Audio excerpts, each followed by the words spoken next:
Mirëmbrëma dhe mirë se po takohemi në këto 60 minuta. Nga muaji i ardhshëm, qytetarët e Kosovës pritet të paguajnë për 15% më të larta faturat e energjisë elektrike. E për të kuptuar se si erdhëm deri tek kjo rritje e energjisë elektrike, sa janë të hyrat maksimale të operatorëve të energjisë elektrike dhe a është importi i energjisë arsyeja kryesore se pse tani qytetarët do të paguajnë çmim më të lartë të energjisë elektrike dhe do të mund të kemi subvencionim nga ana e qeverisë së Kosovës. Të gjitha këto i kuptojmë pas pak në studio me kryetarin e bordit të ZRE-s Ymer Feyzullah. Me Feyzullah kuptojmë gjithashtu nëse pjesë e kësaj rritje do të jenë edhe komunat veriore të Kosovës, por si zakonisht në fillim ndjekim lajmet kryesore të ditës. Policia me aksion kundër kontrabandimit të armëve municionit. Arrestuan 16 persona në Mitrovica të Veriut e qytete të tjera, në mesin e tyre dhe një policar. PZAP-ja refuzon ankesën e vetëndosjes e cila kërkon anulim të votave me post të LDK-s. Gjithashtu refuzohet ankesa për rinumërim të votave në Skenderaj. Emisari i Bashkimit Evropian Peter Sorensen thekson rëndësinë e zbardhjes së fatit të personave të zhdukur në Kosovë. Sipas tij, kjo çështje mbetet prioritet në dialog. Ministri i Arsimit prezanton përgatitjet për vlerësimin ndërkombëtar të nxënësve. Drejtori i PISA-s thotë se nxënësit në Kosovë janë të lumtur, por jo akademikisht të suksesshëm. Në 5 komuna në veri e në jug është shtrir aksioni i policisë së Kosovës kundër kontrabandimit me armë e municion.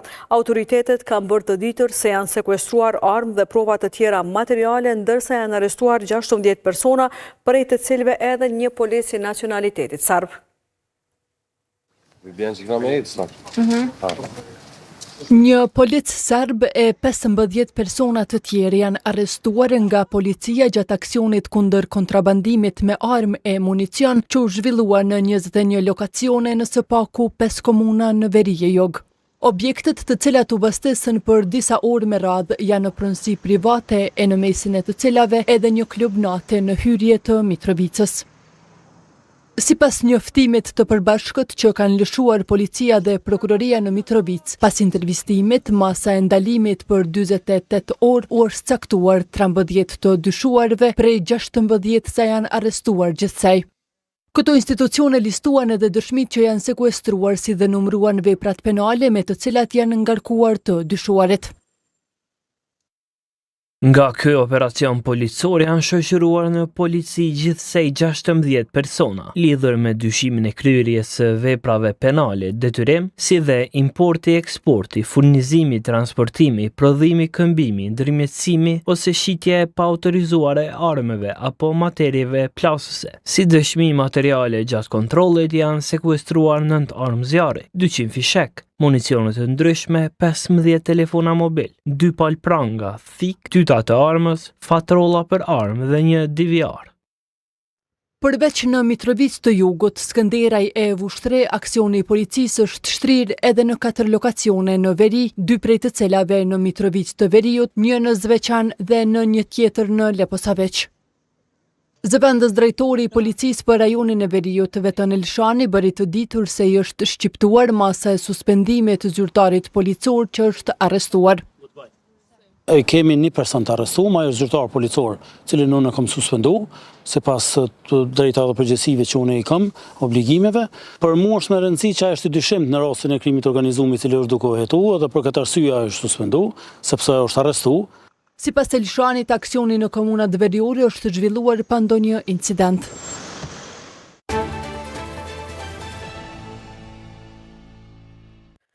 I dërguari i Bashkimit Evropian për dialogun Kosovë-Serbi, Peter Sorensen, ka theksuar rëndësinë e zbardhjes së fatit të pagjeturve gjatë luftës në Kosovë. Ai pas një vizite që ka pasur të mërkurën në Institutin e Mjekësisë Ligjore, ka thënë se zbardhja e fatit të zhdukurve mbetet prioritet për të në dialogun ndërmjet Kosovës e Serbisë.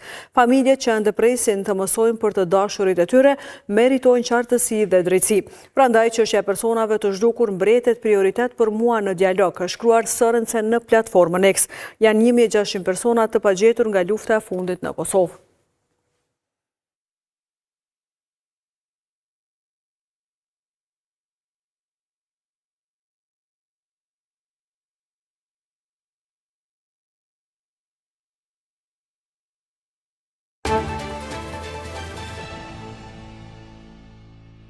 Komisioni qeveritar për personat të pagjetur ka bërë të ditur se janë identifikuar mbetjet mortore të Elhamit Tahiragës nga Rahoveci që figurante në listën e personave të zhdukur gjatë luftës. Sipas njoftimit në Facebook, identifikimi është kryer nëpërmjet metodës shkencore të ADN-s, duke theksuar se familja Tahiraga është informuar zyrtarisht nga Komisioni dhe Instituti i Mjekësisë Ligjore. Një ditë më parë, komisioni ka njoftuar se janë identifikuar edhe disa mbetje mortore të 3 viktimave të masakrës së Kralanit.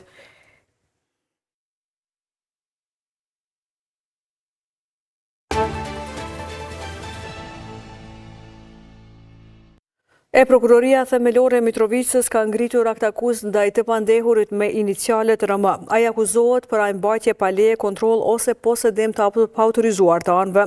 Sipas prokurorisë të pandehurit, më 31 tetor të 2024-s në fshatin Soqanis të Leposaviqit janë gjetur 3 pushk, gazmaska, ushtarake, thika, kapela të policisë e qindra fishek, dylbi, bajonet, shufor metalike të policisë dhe radiolidhje. Të gjitha këto janë gjetur në shtëpinë e tij pas kontrollit policor. Ai është arrestuar i armatosur në malet e fshatit Soqanis.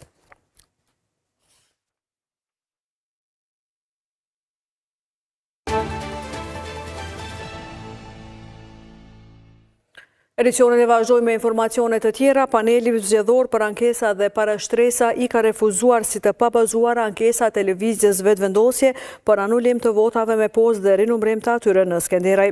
Sipas vendimit, vetëvendosje nuk ka sjell prova bindëse në argumentimin e ankesës së saj. PZAP-ja ka njoftuar se ka refuzuar si të pabazuar ankesën e vetëvendosjes së paraqitur kundër KQZ-s për shpalljen e rezultateve përfundimtare për zgjedhjet, ku pati kërkuar që të anulohen rezultatet e votimit me postë për LDK-n dhe kandidatët e saj, gjithsej 18.933 vota dhe që këto të largoheshin nga rezultatet përfundimtare. Po ashtu, PZAP-ja ka refuzuar ankesën për manipulim të votave ndaj PDK-s, ku vetëvendosje pati pretenduar se në vend votimet në Skenderaj, kandidati i PDK-s Bedri Hamza në shumicën e vend votimeve ka marrë 94 deri në 100% të votave dhe këtë kishte quajtur të pamundur që kandidatët për kryeministër të kenë 100% të vend votimeve të saktuara.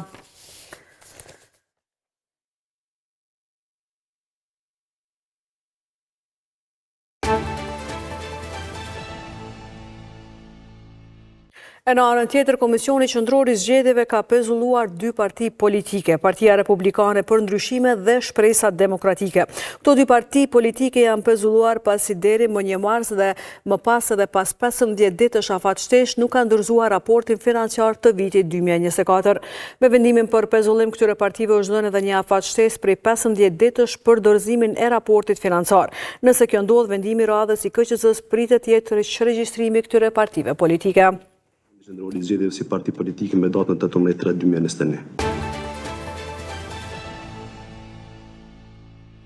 Ka dështuar të mbahet seanca gjyqësore për rastin Gylenistët, e cila ishte paraparë të mbahej këtë të mërkur. Seanca ndaj shefit të Agjencisë Kosovare për Inteligjencë Driton Gashi su mbajt pasi nuk pati përkthyes të gjuhës turke. Ai akuzohet se ishte angazhuar drejt për drejt në dobimin e 6 shtetasve turq nga Kosova, duke shkelur procedurat ligjore. Në këtë seancë ishte paraparë që dëgjoheshin shtetas turq në cilësinë e dëshmitarëve. Gashi ishte dënuar me 4 vjet e 8 muaj burgim nga gjykata themelore, por gjykata apelit e ka kthyer lëndën në rigjykim.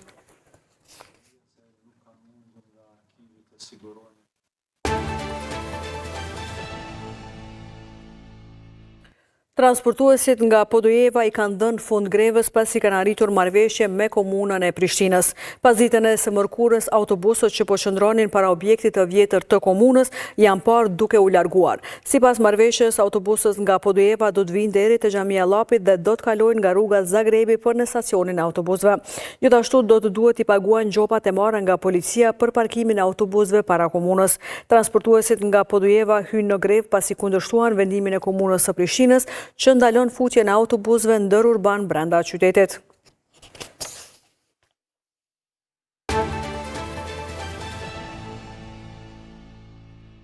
5 raste të fruthit janë regjistruar në Kosovë që nga fillimi I janarit. IKSHBK-ja ka njoftuar se rastet janë regjistruar në Fushë Kosovë, Gjakove, Deçan. Sipas institutit, pacientët e kanë kaluar infeksionin pa komplikime. Në përgjigjen e institutit për kohën thuan se rastet e identifikuara gjatë muajit mars po monitorohen vazhdimisht. Javë më parë, IKSHBK-ja ka ftuar prindërit që t'i vaksinojnë fëmijët kundër fruthit, por edhe kundër sëmundjes së shytave dhe rubeolës.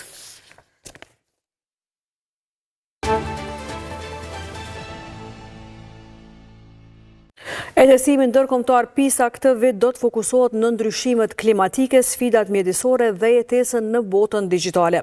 Drejtori për edukim dhe shkatësi në OECD tha se nxënësit në Kosovë tregojnë mirëqenie të lartë emocionale, por ka nevojë për përmirësim në matematikë, shkencë e lexim.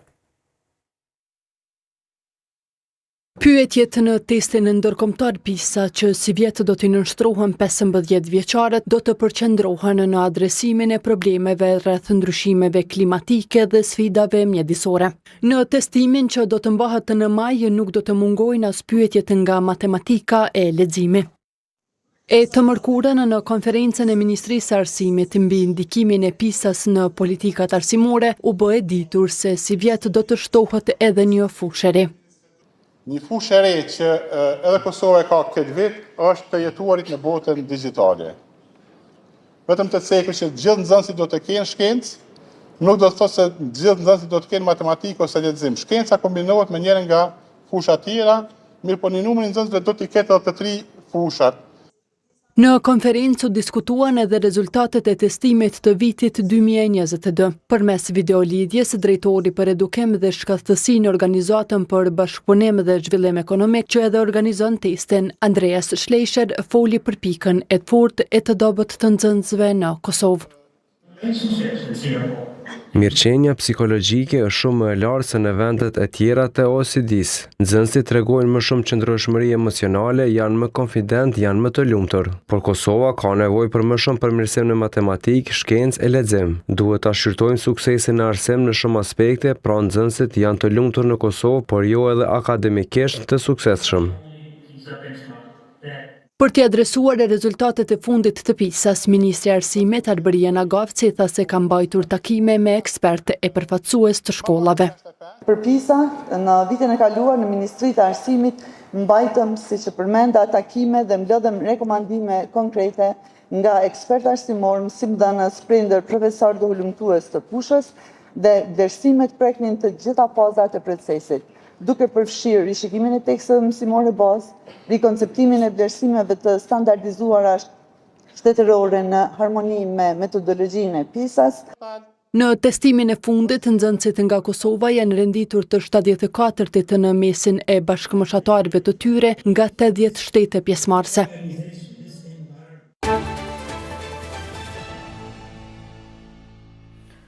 Do të flasim për arsyet se pse shqiptarët e Kosovës